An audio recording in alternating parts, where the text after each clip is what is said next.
बना के शायद हनी भाई सुन लें। कहता ब्रेकअप पार्टी करता है, हर लड़की से सड़ता है, घर में उसके बहन नहीं गंदे गाने लिखता है, हर लड़की के पीछे जाता यो यो कह के ये बतलाता, मुझको तू पहचाने ना तेरे घर अखबार नहीं आता, लड़की बोली आगे से इतना बड़ा स्टार नहीं, जो मैं तुझको जानूंगी, गंदे गाने छोड़ दे बेटा फिर मैं तेरे को मानूंगी। अपने खास मेहमान से आपको रूबरू कराते हैं और उनकी जीवन यात्रा के बारे में और उनकी कहानी और उनके संघर्षों के बारे में आपको बताते हैं। रॉकी गिल की पिछले की कहानी ये है, वैसे मेरा नाम रणवीर सिंह है जी।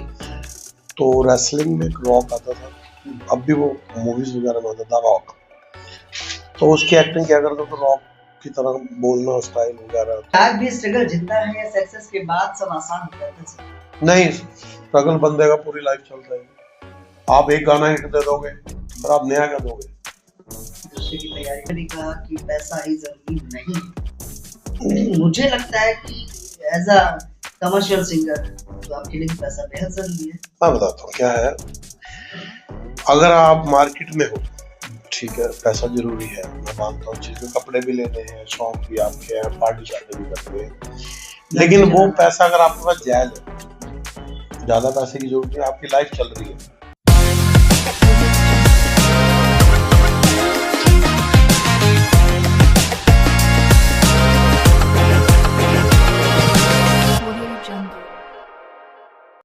नमस्कार, मैं विक्रम और अपने इस पॉडकास्ट एपिसोड में आज हम आपको एक खास मेहमान से मिलाने वाले हैं। लगातार अपने पॉडकास्ट में हम जाने माने लोगों से आपको रूबरू कराते हैं और उनकी कहानियों से आपको परिचित कराते हैं। आज हमारे साथ खास मेहमान भारत देश के पंजाब से नाम बना चुके रॉकी गिल साहब हैं, जो रैपर है, सिंगर है और कहीं ना कहीं एंकरिंग की दुनिया में भी उनकी अलग पहचान है। अपने खास मेहमान से आपको रूबरू कराते हैं और उनकी जीवन यात्रा के बारे में और उनकी कहानी और उनके संघर्षों के बारे में आपको बताते हैं। सबसे पहले जानते हैं कि रॉकी गिल सर, बहुत बहुत स्वागत आपका। क्या कुछ कहना चाहेंगे हमारे दर्शकों से अपने बारे में? सबसे पहले तो यही जानेंगे कि रॉकी गिल जो नाम है उसके पीछे की असली कहानी क्या है? रॉकी गिल की पिछले की कहानी ये है, वैसे मेरा नाम रणवीर सिंह है जी। तो रेसलिंग में एक रॉक आता था, अब भी वो मूवीज वगैरह में आता था रॉक, तो उसकी एक्टिंग क्या करता था रॉक की तरह बोलना स्टाइल वगैरह, तो बाल भी उसी तरह कटवा के रखने, तो दोस्त बोले यार तो रॉक जैसा दिखता है, तो फिर मैंने रणवीर से रॉकी कर दिया। मतलब ये मेरी कहानी है। मतलब नाम के पीछे रॉकी जो है वो द रॉक। अच्छा, पंजाब से निकलकर सिर्फ पूरे देश में पहचान बनाने का जो सफर था कैसा रहा, कितना संघर्षपूर्ण रहा? सफर अब भी जारी है, बस ये है कि मैं अपने आप को देखता हूँ सब में, जैसे मेरे साथ हुआ मैं औरों के साथ नहीं होना चाहता, होना भाई औरों के साथ ना हो ऐसा है। मैं एक कहते हैं ना कि एक हिंदी का शब्द है क्या, संकल्प, वो लेके चल रहा हूँ कि जिनके अंदर टैलेंट है मैं उनको ज्यादा से ज्यादा प्रमोट करूँ। सर, कोई खास वजह कि दूसरे के टैलेंट को प्रमोट आप करते हैं, जैसे उनके उनको अवसर देते हैं, इसकी कोई खास वजह है? क्योंकि मुझे लगता है कि आप अभी अपनी अपनी दुनिया को बना चुके हैं, कहीं ना कहीं सिंगिंग की दुनिया में काम कर रहे हैं, लगातार हम देखते हैं कि नए नए गाने, नए नए किरदार आप निभाते आ रहे हैं, तो कोई खास वजह है कि अब दूसरों को भी मंच दे रहे हैं सर? एक्चुअली क्या था जी, हमारे जब हम बचपन में थे तो हमें भी शौक होता था डांस करने का, जब वैसे होता ही है बचपन में सबको, तो हमने एक बार किसी से मंच मांगा तो उन्होंने हमें मंच दिया नहीं, वो बोले कि आपके लेवल का नहीं है, अभी आपका वो लेवल है नहीं, तो मैं उस लेवल को लेके चल रहा हूँ कि लेवल सबका बराबर होता है, सिर्फ मौके की तलाश होती है, टैलेंट सब में होता है। बिल्कुल सर, मतलब कहीं ना कहीं टैलेंट को जो मंच मिलना चाहिए उसकी कमी कभी आपके जीवन में रही है, इस वजह से आपने ये संकल्प लिया कि दूसरों को भी मंच देने मन सबको दूंगा, चाहे सड़क में, चाहे वो गरीब है, चाहे वो अमीर है, चाहे वो गत्ता उठा रहा है, चाहे वो कबाड़ी का काम कर रहा है, कुछ भी टैलेंट सब में होता है, सिर्फ मौके की तलाश होती है, मौका हम दे रहे हैं। मैं हर शहर में देता हूँ, मैं अगर मैं शहर गिनाने लग जाऊँ तो पूरी रात हो जाएगी। अब तक के मैंने इतने शहरों में मैंने काम किया, हरियाणा, आपके हिमाचल प्रदेश, गुजरात, पंजाब, हर जगह मैं करता हूँ। अच्छा सर, पहला गाना कहा जाता है कि जीवन में वो काम या वो चीजें जिसको करने हम निकले हैं, जो भी जीवन की का पहला कदम होता है वो हमेशा याद कर रहे थे। तो पहला गाना या कौन सा मोमेंट था जो आज के दिल के करीब लगता है सर? मेरा जो जो मतलब कि गाना जो मुझे अच्छा लगता है, जी। जब मैंने जो लिखा है, जो मैंने गाया, उसकी बात कर। हाँ, मतलब जिसमें शुरुआत हुई, जिससे लगा कि यार इससे मुझे अचीवमेंट मिल गई। मैंने एक गाना था, तुरदियां पहुंचा चक चक, उसमें रॉस किला रैप था, तो रैपर था और उसको मैंने जब सुना, फिर जब मैं उसकी तरह गाने लग गया, तो मुझे लगा यार मैं कुछ कर सकता हूँ। फिर मैंने लिखना शुरू किया। मेरी लाइफ का पहला सॉन्ग मैंने जो रिकॉर्ड किया, वो किया मैंने सेक्सी लेडी। वो गाने का नाम सेक्सी लेडी, लेकिन उसमें है कुछ ऐसा नहीं है, बाकी शब्द बहुत अच्छे हैं। उसके बाद एक गाना मेरा था बेवफा, वो मेरे पास शब्द पड़ा हुआ था कम से कम 15 साल 10 साल पहले का। फिर मैंने उसको गाना रिकॉर्ड किया। वो गाना था, सुन बेवफा मेरे दिल की दुआ, खुश रहे तू सदा, ये दुआ है मेरी। मिली थी जब तुमसे नजर, मिली थी जब तुमसे नजर, क्या कहूँ वहीं पे प्यार हो गया। तो ये मैंने अब गाना लिख दिया है, गाना रिकॉर्ड भी हो गया, इसके अंदर रैप डाला हुआ बहुत बढ़िया वाला। अब कहोगे तो मैं सुना देता हूँ। बिल्कुल सर, 2 लाइन सुनाए हमारे दर्शक। कहता, करती थी तुम फोन मुझे रात के 12-2 बजे, कहती थी तुम मेरे हो, जब भी तूने मुझे बुलाया दौड़ के दिल्ली को में आया। दिल्ली है दिल वालों की, सबसे सुनने में ये आया। आई थी जब मिलने मुझको छोड़ के, जब तुम जाने लगे, हम मौत को गले लगाने लगे। ना मिली मोहब्बत ना प्यार मिला, हमें जो भी मिला बेवफा मिला। बहुत बढ़िया, बहुत खूबसूरत। अच्छा सर, म्यूजिक और रैप से जुड़े कई सवाल हैं जो हमारे दर्शक भी जानना चाहते हैं, हम भी जानना चाहते हैं कि आपके लिए रैप क्या है? गुस्से की आवाज, सच्चाई या सिस्टम के खिलाफ बगावत? रैप जो है एक फीलिंग्स है, जो बंदे के साथ होता है, वो लिखने की कोशिश करता है बंदा।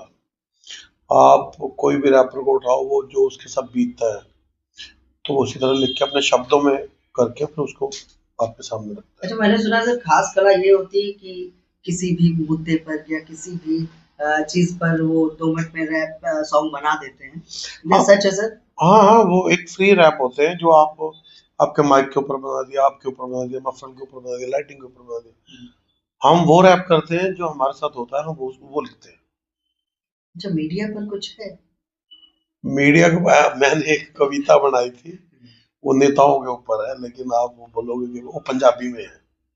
तो वो कहता है, नेताजी कर देंदे ने लोग, हथ जोड़ देंदे ने यारो नेता, ਇਹ ਕਿਸੇ ਦੇ ਕੰਮ ਨਹੀਂ ਆਉਂਦੇ, ਨਾ ਭਰਦੇ ਕਿਸੇ ਦਾ ਪੇਟਾ, ਇਹ ਪੈਸੇ ਵੰਡਣ ਸ਼ਰਾਬੀਆਂ ਨੂੰ, ਘਰ ਉਜਾੜ ਦਿੰਦਾ ਯਾਰੋ ਸ਼ਰਾਬੀਆਂ ਦਾ ਠੇਕਾ। ਗਲੀਆਂ ਟੁੱਟੀਆਂ ਪਈਆਂ, ਨਾਲੀਆਂ ਟੁੱਟੀਆਂ ਪਈਆਂ ਨੇ, ਮੁੜ ਕੇ ਇਹਨਾਂ ਨੇ ਦੇਖਣਾ नहीं, ਤਾਈਓ ਤਾਂ ਕਹਿੰਦੇ ਇਹਨਾਂ ਨੂੰ नेता। तो मैं वो फिर मैंने कहा छोड़ो। अभी सिद्धू मूसेवाले का जो कत्ल हुआ है, उस पे भी मैंने रैप लिखा हुआ, लेकिन वो बहुत बढ़िया रैप है, वो अभी मैं आपके सामने रूबरू करूंगा नहीं, क्योंकि अभी रिकॉर्ड होना है। अभी रिकॉर्ड होना है, पूरा आना बाकी है। हाँ जी।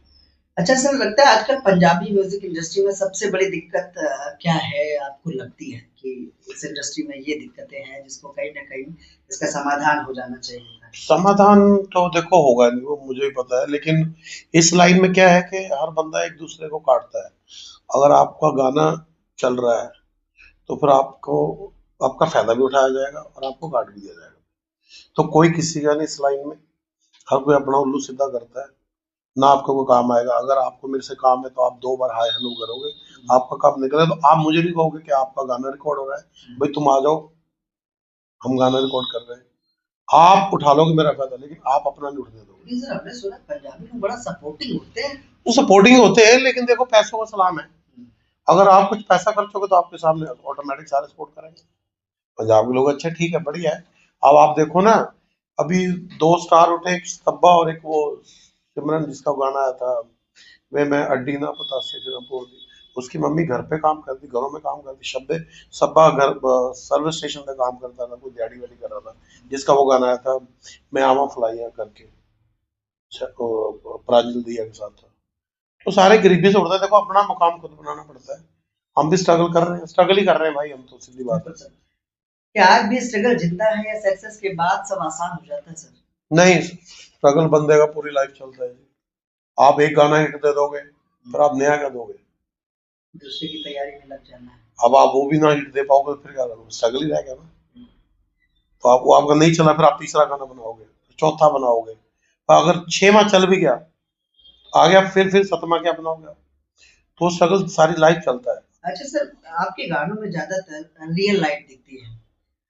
क्या ये सोच जो है ये कहाँ से आती है? मतलब किसी को देख कर आती है, किस तरह से मतलब इसको ला पाते हैं गाने के रूप में? ये सोच पाजी पता क्या है, आप कईयों के कुछ भी कर लो, आपने फैमिली के लिए सब कुछ किया या दोस्तों के लिए सब कुछ किया, आपका एंड में क्या होता है कि आपने कुछ किया ही नहीं, और पूरी जिंदगी आप उनके लिए खड़े हो और लास्ट में आपको मिलता कुछ नहीं है।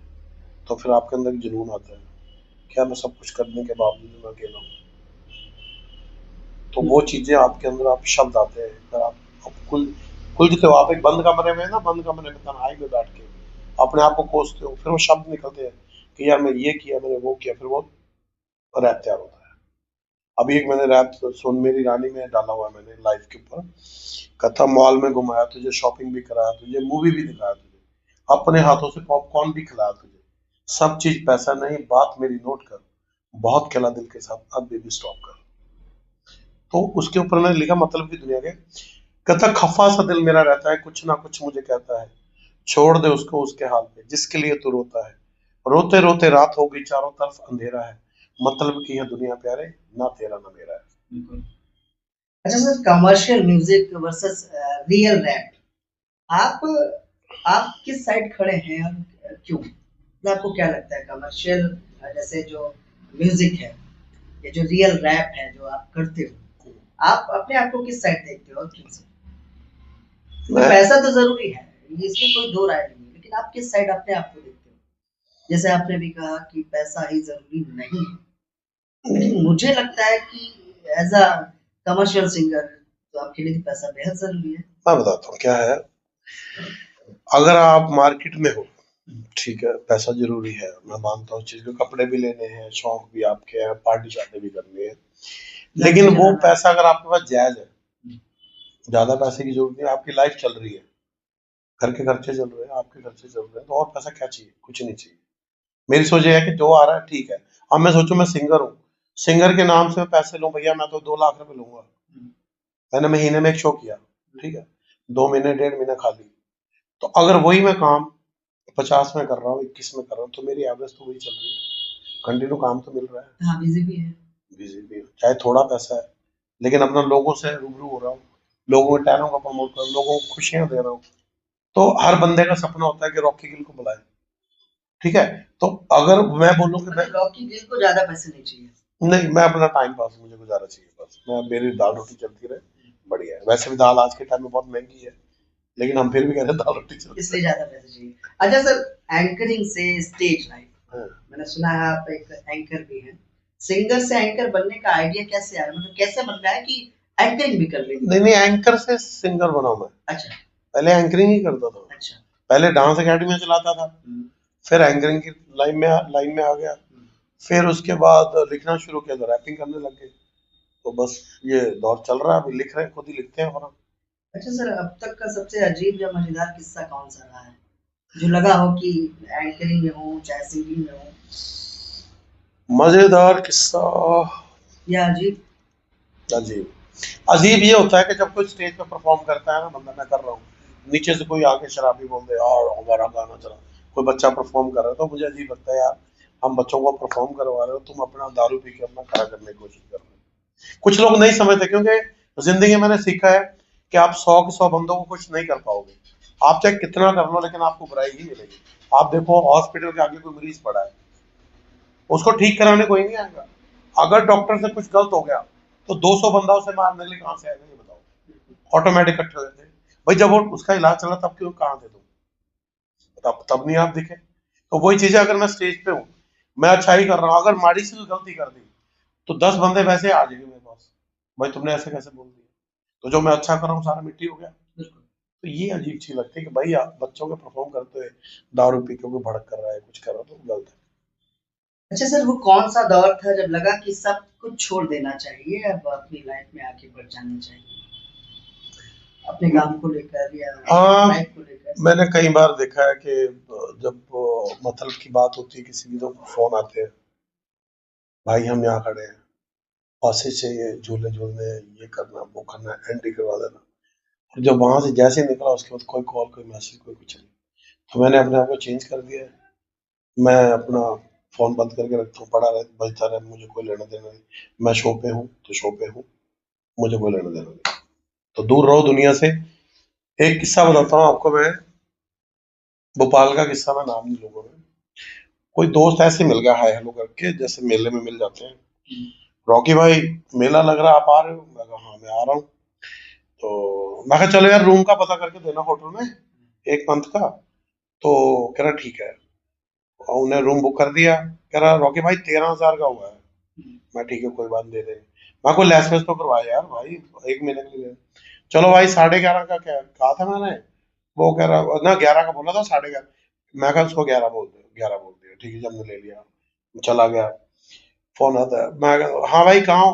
वो कहता है मैं यही हूँ, आजा खाना खाएंगे, लेता स्कैनर भेज दियो, मैं पैसा डाल दूंगा, ठीक है। डाल दिया। फिर एक दिन रात को उसकी नानी की डेथ होती है, रॉकी भाई 2,000 रुपये मेरे अकाउंट में डाल दो यार, नानी की डेथ हो गई है, मैं जा रहा हूँ। हाँ भाई मेरे पास नहीं है, 1,000 डाल देता हूँ। मुझे भी लगा कि यार एट अ टाइम मांग रहा है, मैं दारू वारू पिएगा या कुछ करेगा। मैंने 1,000 डाल दिए। वो बंदे ने आज तक 5-6 साल हो गए ना, तो वो 1,000 रुपये आए।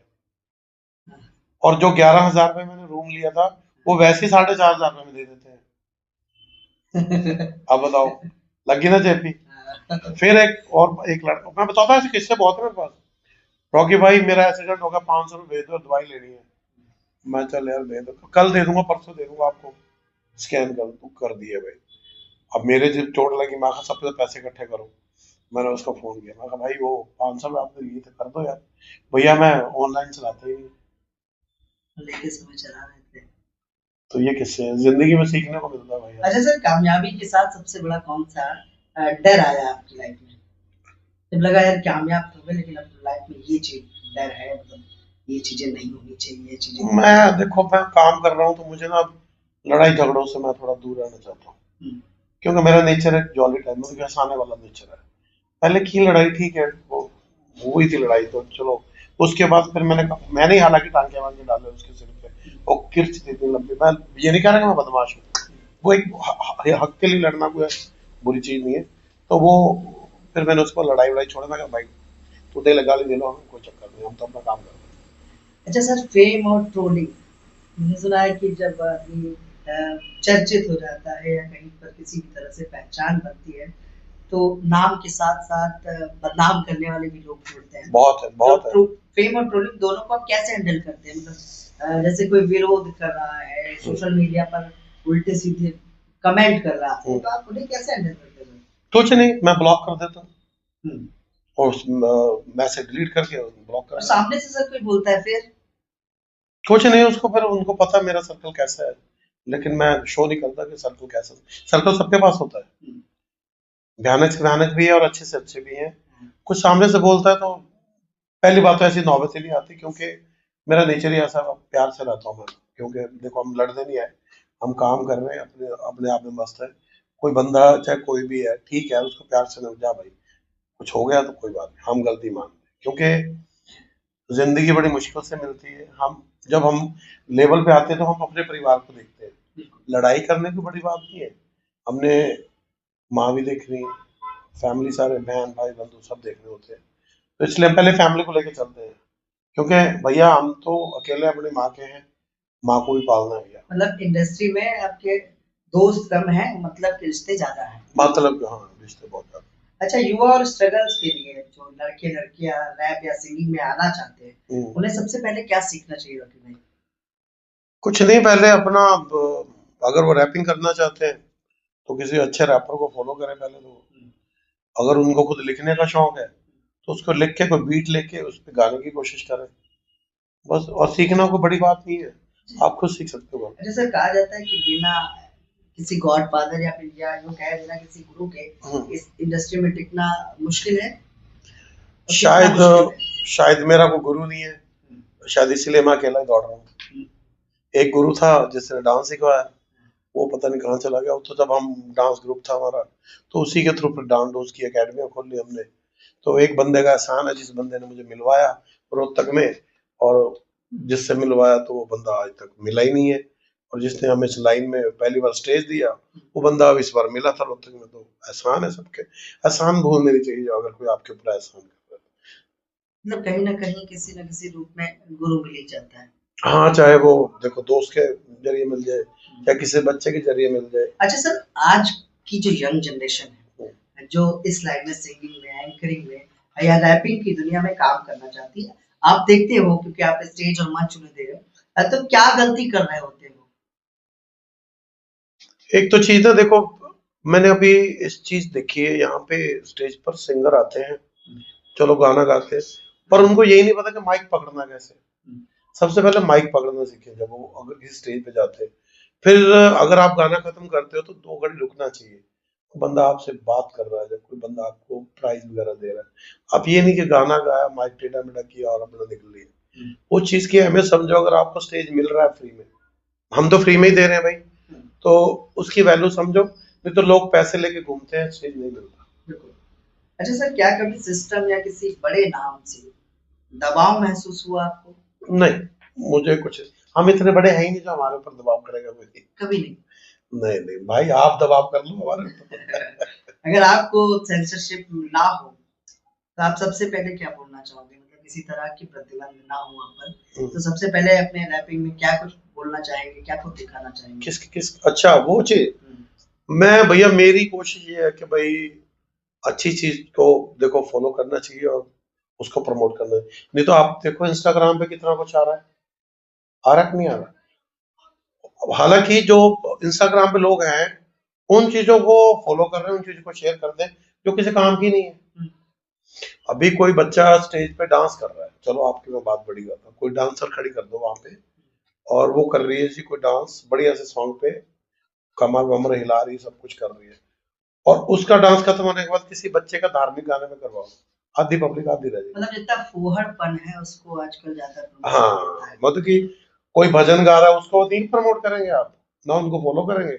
हाँ, जो कि बदतमीजी कर रहे हैं कोई, मैं अब क्या बोलूं उस भाषा में। अच्छा अच्छा रॉकी भाई, कितने करीब से देखा है अपने अपनी पंजाबी इंडस्ट्री को जिसमें आप काम कर रहे हैं, और क्या लगता है कि इंडस्ट्री कोई ऐसा सच है जो छुपाना चाहती है सभी से, जो नए सिंगर को ना पता चले या नए लोग जो छुपा ही रहे भाई, छुपा ही रहे। जिससे क्या? अब आप सॉन्ग देख लो, आप अगर आप सॉन्ग बनवाने जाओगे, पहले आपको बोलेंगे 1.5 लाख रुपए, फिर आपको बोलेंगे लाख रुपए। एटलीस्ट आज का युवा उस चीज के लिए तैयार तो हो जाए। हाँ, अभी मैं एक गाना शूट करवाने के लिए गया था, मैं यही बात बोल रहा हूँ। एक बंदे से पूछा मैंने, तो वो बोला जी 1.25 लाख रुपया तो हम प्री वेडिंग का लेते हैं। गाना तो बहुत दूर की बात है, गाने का तो बहुत महंगा बजट होगा। एक से पूछा जी, वो कह रही 2 लाख रुपए हम लेंगे, आप गाना शूट कर देंगे आप। और ऑडियो मेरे पास था, तब वही गाना मैंने 80,000 रुपए में मैंने वो गाना वीडियो शूट किया, जिसमें फिल्म सिटी वगैरह या वो सब कुछ किया। अगर खर्चा लगा लूं गाड़ी वाड़ी, फिर तो 1.25 लाख के ऊपर जाती बात। तो वो हम गिनते नहीं क्योंकि गाड़ियां हमारी खुद की है, तो सारा मतलब जो युवा कहीं ना कहीं सिंगिंग, रैपिंग, हाँ डराया जा रहा है लोगों को भी, ये बंदा चढ़ ना जाए। और हर बंदा ये जो गरीब बंदा है जो सिंगर बनना चाहता है, जो सिंगर है, वो यही सुन के डर जाता है कि आप 12 लाख रुपए लगेंगे गाने में, 20 लाख रुपए लगे। अरे भैया आप इतने बजट वाली वीडियो मत बनाओ, सिंपल बना लो यार, अगर आपने अपने आप को दिखाना है। अब मैं अपने चैनल पे डाला, मैंने बेचे थोड़ी गाने अपने, गाने मेरे पास और भी पड़े, बहुत पड़े। अच्छा रॉकी भाई, आने वाले समय में रॉकी गिल खुद को कहाँ देखते हैं, सिंगर, रैपर, या खुद को एक ब्रांड के रूप में देखेंगे? आने वाले टाइम में तो भैया पता ही नहीं हम जिंदा कब तक है, आजकल तो 1 मिनट का नहीं पता भाई, जिंदगी बहुत छोटी ही होगी है। अब हम सोचते हैं बर्थडे आया जी हमारा, आज बर्थडे है, वो जिंदगी का 1 साल कम हो रहा है। तो मैं ये, मेरे दिमाग में कुछ फिर नहीं। भी सिंगर बनने, मतलब सिंगर हैं आप और रैपिंग की दुनिया में काम कर रहे हैं, लिख रहे हैं, तो ये तो सोचते होंगे ना कि एक ब्रांड हम बन जाए, या ब्रांड बन के तो हम ज्यादा मंच दे पाएंगे ना लोगों को। ब्रांड एक हनी सिंह के ऊपर गाना लिखा हुआ है, बस उससे बातचीत हो नहीं पा रही, आप करवा दो थोड़ा सा बोल दीजिए, गाने का 2 शब्द बोल दीजिए, शायद कहीं आजकल तो तरह तरह के गाने वायरल हो जाते हैं सोशल मीडिया पे, दिल ना दिया जैसे वायरल हो जाते हैं, तो थोड़ा सा आप गुनगुना दीजिए। हनी सिंह के ऊपर बना के, शायद हनी भाई सुन लें। कहता ब्रेकअप पार्टी करता है, हर लड़की से सड़ता है, घर में उसके बहन नहीं गंदे गाने लिखता है, हर लड़की के पीछे जाता, यो कह के ये बतलाता, मुझको तू पहचाने ना, तेरे घर अखबार नहीं आता, लड़की बोली आगे से, इतना बड़ा स्टार नहीं, जो मैं तुझको जानूंगी, गंदे गाने छोड़ दे बेटा, फिर मैं तेरे को मानूंगी। तो ये हनी भाई आपके लिए था? ये सिर्फ एक पैरा ही है, बाकी पूरा गाना है। और ये एक आपको रोस्ट नहीं कर रहा मैं भाई, मैं सिर्फ ये है कि आपके लिए लिखा हुआ है बस। अच्छा, आने वाले भाई हमारे वो कोई ड्रीम कोलैबोरेशन जो आप करना चाहे और लगा अभी तक पूरा नहीं हुआ कि कोलैबोरेशन में हम इनके साथ अपने गाने को? कोलैबोरेशन देखो मैं बताऊं तो ठीक है, बस कर रहे हैं जो अपने पल पे कर रहे हैं, ठीक है। अच्छा, आज रॉकी गिल अपने 18 साल वाले वर्जन से बात करें तो क्या कहेंगे कि सामने रॉकी गिल बैठा है जिसकी उम्र आज 18 साल है, तो उसके लिए क्या कहेंगे? और आप भी की तरह काम करने निकला है वो। उसको मैं यही कहूंगा कि दुनिया बड़ी मतलबी है, बच के रहो, किसी की बातों में नहीं आना, अपने टारगेट पूरा ध्यान रखना है। अगर आपको सिंगिंग करनी है, आपको कोई भी रोक रहा है, आप अपनी लाइन मत चेंज करो, एक ना एक दिन वो आपकी जो ख्वाहिश, आपके सपने वो पूरे हो जाएंगे। एक लाइन में अगर रॉकी गिल का फंडा जानना हो तो वो क्या होगा? बिगड़े नवाब हैं कुछ मेरे ख्वाब हैं, पूरे मैं करूंगा यही तो मेरी आस है, आगे आगे देख बेटा अभी शुरुआत है, धीरे धीरे मानेगा तो हम तेरे बाप हैं। सर आखिरी सवाल है, फैंस के लिए कोई मैसेज है जो दिल से निकल रहा हो, संदेश कोई? फैंस के लिए है कि भैया सबको इज्जत दो और माँ बाप का ध्यान रखो, खास करके माँ का, क्योंकि माँ बड़ी भावुक होती है बच्चों को लेकर, और अगर आपने माँ बाप की पूजा कर ली, मैं तो जिंदगी में ये कि मैं अगर माँ के लिए कुछ कर रहा हूँ तो शायद उसी का आशीर्वाद, उसी के कर्म है जो मैं अभी तक चल रहा हूँ और भगवान की दया से पैसा आ रहा है। अच्छा रॉकी भाई, कोई युवा युवती अगर इस दुनिया में काम कर रहा है, इस क्षेत्र में काम कर रहा है, सिंगिंग की दुनिया में, अगर आपके साथ आपके सहयोग से वो आगे बढ़ना चाहता है तो कैसे बढ़ सकता है, कैसे आपसे सहयोग मिल सकता है उसे? देखो जी, टैलेंट होना चाहिए, टैलेंट है तो जहाँ भी कोई जरूरत हो तो हम जरूर बुलाते हैं, कहीं टैलेंट वाले बच्चे भी मिलते हैं। अब देखो, अब मैं लखनऊ हूँ, कोई रोहतक का मिल गया तो उसको आना ही पड़ेगा, अगर उसको प्रूफ करना, घूमना तो पड़ेगा। अब मैं जगह जगह घूमता हूँ, मुझे भी तो पता है ना कि मैं कैसे घूम के अपने आप को prove करूँ, घूम के टैलेंट भी ढूंढते हैं, ढूंढता हूँ, अगर जो अच्छा होता है। अब जैसे एक लड़की हमने सोनीपत से ली थी, वो लेंगे अभी गाने में, वही है गाने का नाम जो मैंने बताया आपको, सेक्सी बेबी, उसके अंदर नाम। तो अच्छा वो तो आने वाला है, अभी आया नहीं? अभी लॉन्च नहीं किया, अभी बैड बॉय आ रहा है, तो उसका जो है बड़ा अच्छा वीडियो बनाया हमने, शूट किया, बस वो गाना तैयार हो रहा है, ऑडियो मिक्स मास्टर रह गया, तैयार होते फिर गाना लॉन्च करेंगे। चलिए सर, बहुत बहुत धन्यवाद हमसे बात करने के लिए। थैंक यू सो मच, धन्यवाद आपका, आपने हमें इस काबिल समझा, स्टूडियो बुलाया और इतनी प्यारी प्यारी बातें की, आपकी इतनी प्यारी आवाज है, भगवान आपको तरक्की दे, आप ऐसे तंदुरुस्त रहे और आप इससे भी बड़े बड़े आप पॉडकास्ट करें। बहुत बहुत थैंक यू सो मच, धन्यवाद। ये थे हमारे साथ खास मेहमान रॉकी गिल साहब, जिन्होंने स्पष्ट किया कि कितना संघर्ष इस इंडस्ट्री में उन्होंने दिया और कितना संघर्ष, कितना स्ट्रगल आज भी उनकी लाइफ में चल रहा है।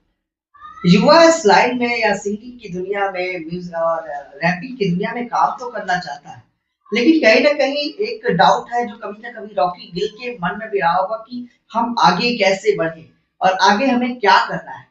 रॉकी गिल साहब ने एक बात और बताई कि जब उनका वो शौक था, वो सपना था, तो उन्होंने एक बार किसी से मंच मांगा था, और जब उन्हें वो मंच नहीं मिला तो उन्होंने भी एक संकल्प लिया, प्रण लिया कि अब हमें उस मुकाम पे पहुंचना है कि हम लोगों को मंच दे सके। आशा करते हैं हमारे पॉडकास्ट आपको पसंद आ रहा होगा, क्योंकि हम उन लोगों की कहानी, उन लोगों की आप बीती और उन लोगों के मुकाम के बारे में आपको बताते हैं जिन्होंने संघर्ष कर आज पूरे देश में, प्रदेश में अपना नाम बनाया। आशा करते हैं पॉडकास्ट का ये सेगमेंट आपको पसंद आएगा, तो कमेंट बॉक्स में अपनी अमूल्य राय जरूर दें। फिर मिलेंगे किसी खास मेहमान के साथ। आज के लिए बस इतना ही।